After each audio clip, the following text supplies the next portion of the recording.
Primeiro livro de Samuel, capítulo 16.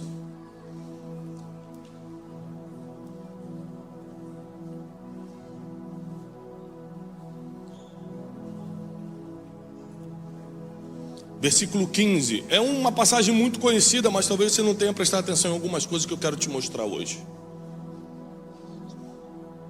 Primeiro livro de Samuel, capítulo 16, a partir do 15, diz assim: Então os criados de Saul, quem era Saul? O rei de Israel. Não era qualquer um não, era o homem que mandava no país inteiro. Eis que agora um espírito mau da parte do Senhor te assombra. Diga, pois, nosso Senhor a seus servos que estão em tua presença, que busquem um homem que saiba tocar harpa. E será que quando o espírito mau da parte do Senhor vier sobre ti, então ele tocará com a sua mão e você ficará melhor. Então disse Saul a seus servos: Buscai-me, pois um homem que toque bem, e trazei-mo. Então respondeu um dos jovens e disse: Eis que tenho visto um filho de Jessé, o belemita, ou seja, que mora em Belém, que sabe tocar bem, é valente, tem bom ânimo para as coisas, ele é um homem de guerra, fala bem, ele é de gentil presença, se comporta bem, e o Senhor é com ele. Então Saul enviou mensageiros a Jessé dizendo: Envia-me Davi, o teu filho, aquele que cuida das ovelhas.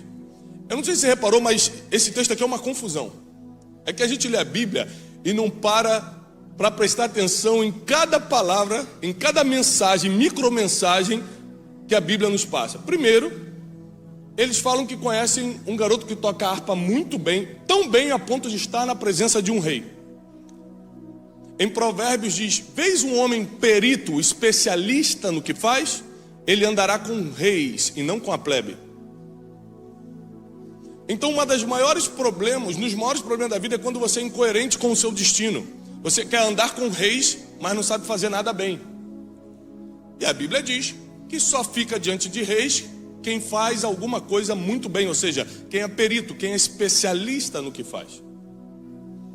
Então você que faz tudo, mas não é especialista em nada, você diminui a sua chance de estar nas mesas estratégicas, nas mesas de quem abre portas para você.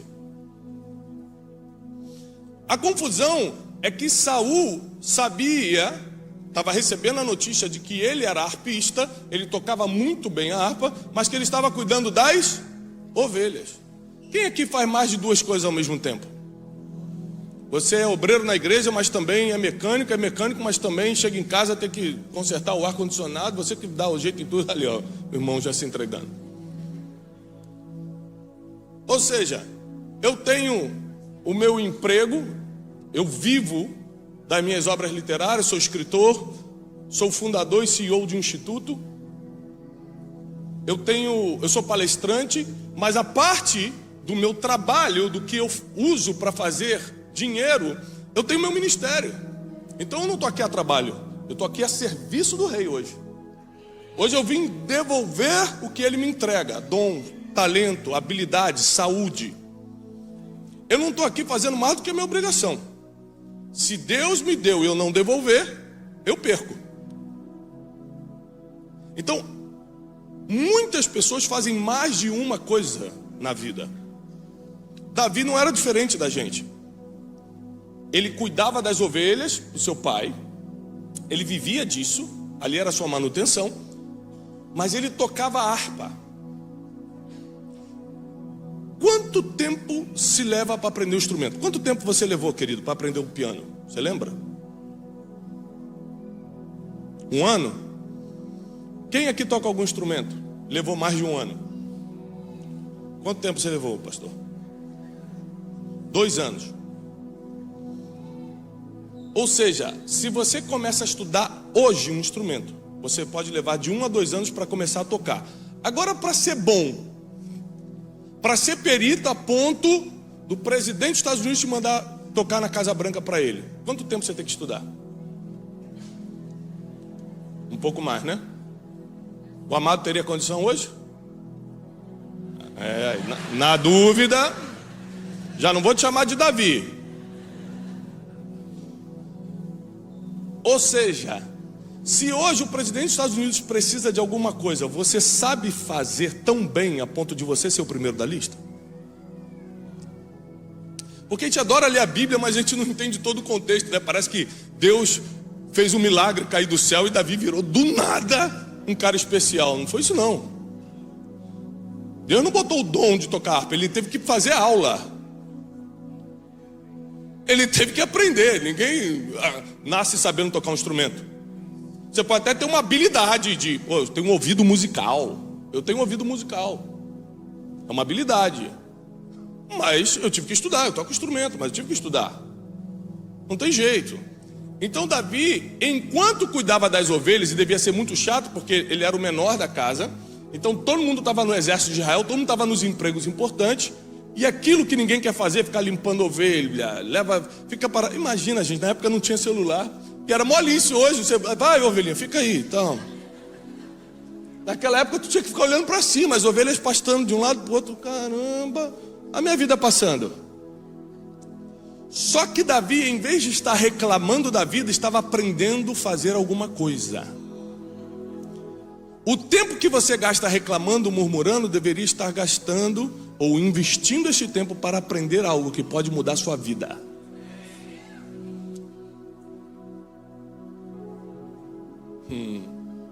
E aí começa um problema no palácio. Saul começa a ficar perturbado. Enquanto tem gente fugindo de perturbação e problema, quem tem habilidade está doido para aparecer uma perturbação, porque você só brilha quando resolve um problema. Então você pode ficar fugindo de problema a vida toda, você só nunca vai brilhar. Se você gosta de resolver seus próprios problemas, parabéns, é mais do que sua obrigação, mas você só brilha quando resolve o problema dos outros. Ninguém vai ficar falando de mim porque eu resolvo meus problemas. Olha lá o Tiago, olha como é inteligente, menino, se endividou todo e conseguiu sair.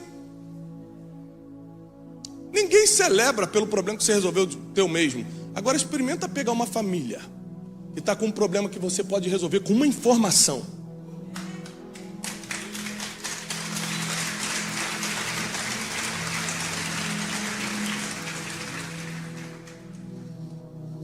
Começa um problema no palácio. O cara mais importante está perturbado. E os servos começam a propor soluções, porque ele estava perturbado a ponto de não ter nenhuma ideia do que fazer. Então os servos falam para ele: Rei, por que você não procura alguém que saiba tocar bem, para que ele toque harpa e resolva esse problema para você? Ele te acalma. O rei: boa ideia, vou seguir a sugestão de vocês. Procura alguém que faça isso. Saul não sabia quem era Davi, mas um dos servos do palácio, quando saía da sua casa e ia trabalhar todo dia, passava pelo campo e vinha um menino que, além de cuidar de ovelhas, tocava harpa. Às vezes você está abandonado num campo e acha que ninguém está te olhando. Às vezes você está num lugar fazendo algo que a seus olhos é insignificante e acha que ninguém está te vendo. Mas Deus tem seus olheiros na terra. Ele passava todo dia, nossa, menino todo arrumadinho para cuidar de ovelha. Olha como é que fala bem esse menino, porque ele dá o currículo para Davi, para Saul. Ele dá o currículo de Davi, ele fala assim: olha, toca bem, se veste bem, fala bem, é homem de guerra. Como é que ele sabia que Davi era homem de guerra? Davi, quando está diante de Saul, lá na frente de batalha, na situação de Golias, ele explica: olha, um urso já tentou pegar as ovelhas e o teu servo matou. O leão também tentou e o teu servo foi lá e matou. Deixa eu ir contra esse gigante. Ou seja, o pessoalzinho ali do bairro já sabia que Davi matava quem vinha tomar o que era dele.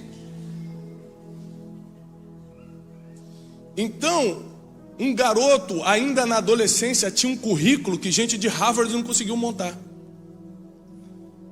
Se vestia bem, falava bem, era de guerra, tocava a harpa bem, e Deus ainda era com o menino. Ah, não. você fazer as coisas naturalmente bem e espiritualmente ainda é respaldado pelos céus, você é uma pessoa especial. Então Saul fala: mande buscar esse filho de Jessé. E pela primeira vez, Davi vai entrar num palácio, porque o destino, ele dá pistas. Muitos lugares que você entrou para limpar chão, você só entrou para limpar chão para ver o que Deus um dia pode te entregar. Porque agora eu vou te falar uma coisa: Davi nunca mais tocou harpa. Vai desaparecer a palavra harpa agora, da história de Davi. Ele treinou a vida toda para um momento. Às vezes você vai ficar anos treinando habilidades, só para Deus usar isso que você acha que não serve, acha que não é importante, para um momento. Depois ele vai te mudar de fase, você não vai precisar mais daquilo que você aprendeu. O problema é que tem gente que se apega tanto ao que aprendeu, que não quer soltar para passar para o próximo nível. Imagina se Davi falasse: olha, eu não vou lutar contra Golias não, apesar de saber lutar, porque na harpa é muito melhor, que eu domino. Mas foram 3 anos de escola de música, gente. Eu fico aqui no ar-condicionado do palácio. Se você não quiser soltar o que te trouxe até aqui, você não passa para o que ainda está por vir. Então tem gente que está aqui, veio fazer a vida aqui, está com a cabeça no Brasil. Então volta ao Brasil. Só vai sofrer menos.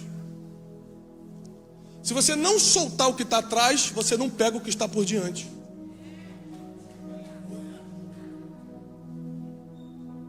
Posso bater? Não tem problema não? Ah, vou bater, já que vocês deixaram.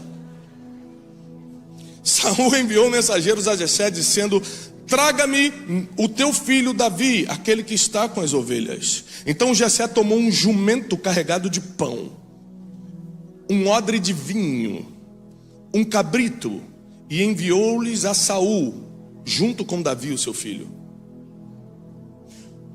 Só para eu entender, o que Saul pediu para Jessé? O filho. O que Jessé mandou para Saul? 4 coisas: cabrito, vinho, pão e o que ele pediu, o filho. Porque todo mundo que faz mais do que é pedido abre o portal para o futuro. Se eu peço um café e você me dá um café, você perdeu a oportunidade de trazer um pãozinho de queijo junto e começar a abrir porta para o seu futuro. Porque no mínimo você olha e fala assim: que pessoa eficiente. Mas você sabia que eu também queria comer um pãozinho de queijo? Então aqui prova que Davi, apesar de ser o último, o filhinho que foi esquecido quando Samuel foi lá ungir um dos filhos de Jessé, ele estava aprendendo com alguém. Davi, habilidades de Davi, tinha respaldo dos céus, mas tinha mentoria de Jessé. Porque quantas vezes Davi fez mais do que é pedido? Muitas vezes. Te dou um exemplo. Saul começa a ter inveja de Davi, fala assim: eu vou matar esse garoto. A primeira vez que ele pensa em matar Davi, ele ainda está na beira da ética, porque depois ele tenta jogar lança, tenta matar descaradamente. Mas na beira da ética ele falou: não vou matá-lo pelas minhas mãos, vai cair pela mão dos filisteus. Aí ele cria uma armadilha, ele fala: Davi, você não quer casar com a minha filha não? Porque aí você fica de vez no palácio. Davi: quero. Então faz o seguinte: como você, tadinho, é pobre, não tem como pagar o dote. Ele foi na pobreza de Davi, ele foi na exploração. Você não tem como pagar, né? Ele falou: não tenho, você sabe que eu não tenho.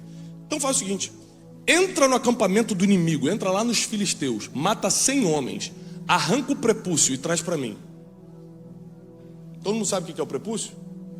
Não, a gente demonstra. Bruno, vem cá, vamos. Não, vai precisar cortar não. Você imagina que, só para você entender a dificuldade, você tem que matar 100 homens, baixar a calça dos caras que você matou, arrancar a pele do membro, botar num saquinho, e sem luvinha, na época não tinha luvinha não, tá? E levar. É difícil ou não? É matar já é difícil. Imagina você ter o sangue frio de deitar todo mundo, tirar a armadura e fazer o serviço. Difícil. Davi entra e mata 200. Ele mata 200, arranca 200 prepúcios e traz. O que era uma armadilha para ele virou a promoção dele em Israel. o que botaram de armadilha na tua vida vai virar a tua promoção onde você está. O Senhor era com ele. Deixa eu te falar uma coisa, nunca tente brigar com quem Deus já está usando. Você vai perder. Ah, mas eu não gosto dele. Mas Deus gosta. Eu não me levanto contra autoridade nenhuma. Primeiro, porque está na Bíblia. Eu não vou descumprir a Bíblia porque eu estou chateado. E segundo, porque eu nunca vi alguém lutar contra alguém que Deus está usando e prevalecer, porque não se luta contra Deus.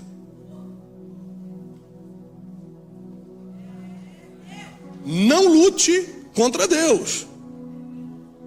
Saul perde o trono porque ao enfrentar Davi estava lutando contra Deus, porque Deus estava com Davi. E Davi começa a crescer em Israel, e começa a ficar conhecido em Israel, e começa a ficar famoso em Israel, e começa a sair do controle, porque tudo que armavam contra Davi virava a favor, tudo que armavam contra ele virava a favor dele, tudo que armaram contra você vai virar a favor de você. Quem torceu para você cair vai ser alimentado depois, como fizeram com José. Torceram para ele morrer, e os que torceram, os que armaram, foram os que foram alimentados. Por isso que a Bíblia diz: eu vou preparar uma mesa na presença dos teus inimigos. Davi tinha uma característica que muda tudo. A característica de Davi é que ele sabia fazer algo muito bem, treinou para isso e soube soltar para ir para um próximo nível. Por exemplo, para quem não me conhece, eu tinha um sonho na adolescência, um sonho muito forte de ser músico. Eu estudei muito para passar num conservatório famoso no Brasil chamado Vila Lobos, que ficava no Rio de Janeiro. E passei para esse conservatório, é um concurso. Eu era garoto, devia ter uns 14 anos, e comecei a estudar contrabaixo acústico. Comecei a aprender a ler partitura. Quem é músico sabe como é difícil aprender a ler, é um outro idioma. Você tem que aprender um outro idioma, é como aprender inglês, alemão do zero. E comecei a trabalhar num dos estúdios de gravação mais conhecidos do Rio de Janeiro na época. E eu comecei como hold, enrolando cabo. E trabalhei 5 anos nesse estúdio, gravei todos os cantores como técnico de gravação, não só do gospel, mas do secular. Eu estava na realização do meu sonho. Eu estava no caminho, eu falei, caramba, Deus é bom mesmo. Eu estou no caminho. Até um dia que Deus muda o meu percurso. Deus mudou meu percurso quando eu fui gravar um dos músicos mais conhecidos do Brasil. Eu estava muito ansioso para conhecer esse homem. Um dos músicos mais assim, relevantes, famosos, tocava com todo mundo. E eu fiquei na porta do estúdio esperando ele chegar, porque eu era fã, estava com muita vontade de conhecê-lo. E ele chegou com um carro muito velho. Eu falei, não deve ser ele não. E parou aquele carro muito velho, saiu. Eu falei, é ele. Ele veio na minha direção e falou, ei, tudo bem, tudo, vamos lá pro estúdio, vamos. Eu falei, olha, eu gosto muito do seu trabalho, que bom, tal. Começamos a conversar. Aí ele falou assim, vamos antes comer alguma coisa? Quanto é que custa uma pizza aqui? Eu falei, na época era tipo 20 reais. Eu falei, deve ser uns 20 reais. Ele, você tem 10 aí, 10 para mim, 10 para você? Aí eu falei assim, o cara vai querer dividir a pizza que eu nem pedi? Naquele dia, o Espírito Santo falou para mim, você tem que tomar uma decisão. Porque se você se esforçar muito nessa profissão, o máximo que você chega é nisso aqui. É isso que você quer? Eu falei, não é isso que eu quero. Naquele dia eu abri mão do meu sonho. Foi assim, eu mudei a chave. Eu falei, não quero mais ser músico. Vou usar meu dom de música para Deus só. Não vou pensar nisso como profissão. Não estou desanimando os músicos aqui não. Estou falando o que aconteceu comigo. Hoje deve estar diferente o mercado. Hoje deve estar bênção. E aí eu virei uma chave, falei, não quero mais isso.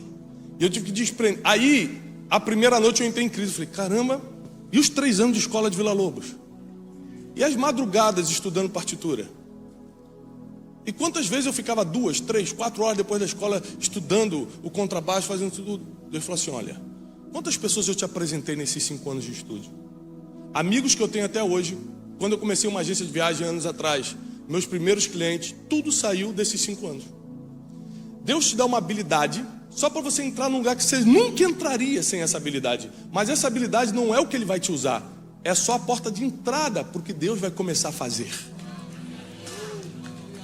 Então eu vim aqui para te dizer nessa manhã, não tenha medo de deixar algumas coisas para trás, porque o que vai chegar ainda é muito melhor do que já passou. Fica de pé, eu quero orar por você. O que vai chegar ainda é muito melhor do que já passou.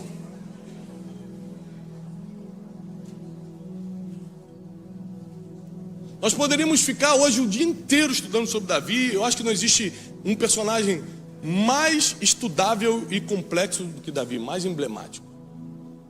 Davi nos ensina a todo tempo. Mas uma coisa que eu quero que você grave nessa manhã é que Davi soube largar uma habilidade para começar um novo tempo. Eu tenho um piano em casa, eu tenho um violão, de vez em quando eu vou lá, pego meu violão, pego meu piano e mato essa vontade de ser músico que eu tinha quando era criança. Mas eu entendi que isso não era para ser o meu norte, era para ser só uma habilidade. Tem coisas que você acha que vai ser a tua vida, mas vai ser só mais uma coisa. O que vai te dar um norte ainda está chegando. O que vai te direcionar ainda está vindo e vai vir na sua direção.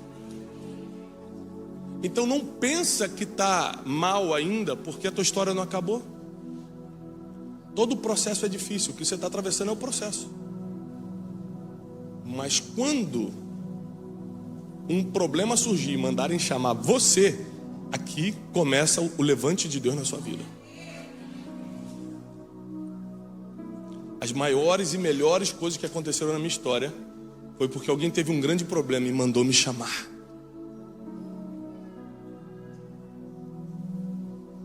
Uma vez, muitos jogadores da seleção brasileira de futebol titular tiveram um problema e mandaram me chamar. Já teve de artistas da TV e mandaram me chamar. Os maiores CEOs, empresários, fundadores das mega empresas no Brasil já mandaram me chamar. Primeiro, fui lá e resolvi o problema. Não tirei foto. E ainda fiz uma oração no final. E tempos depois, tudo isso virou a favor. Eles viram o seguinte: o garoto veio aqui, resolveu o meu problema, não abusou da minha imagem, não me pediu nada e ainda me abençoou no final. Davi, quando foi lá tocar para Saul, não falou, mas quanto é que vai ser? Mas pelo menos tem 12 meses de garantia aí que eu vou ficar tocando, ou é só uma vez, você só vai me usar e vai me jogar fora? Davi estava de olho na oportunidade. Porque quando Deus te chama, Ele não dá garantias, Ele só dá oportunidade. Se você tem garantia, não é de Deus. Você nunca vai ver Deus dando garantia para ninguém. Abraão, sai da tua terra, da tua parentela e vai. Mas para onde? Eu te mostro um caminho. Não tem garantia com Deus. Por isso que andar com Deus é andar com fé. Porque sem fé é impossível agradar a Deus. Senhor, nós abençoamos o teu povo e declaramos que o melhor está chegando na vida deles. Não haverá armadilhas que vá prendê-los, ao contrário, vai promovê-los. Nós declaramos isso na autoridade do nome que está sobre todo nome, que é o nome de Jesus. E aqueles que creem, digam amém. Deus abençoe, paz e prosperidade.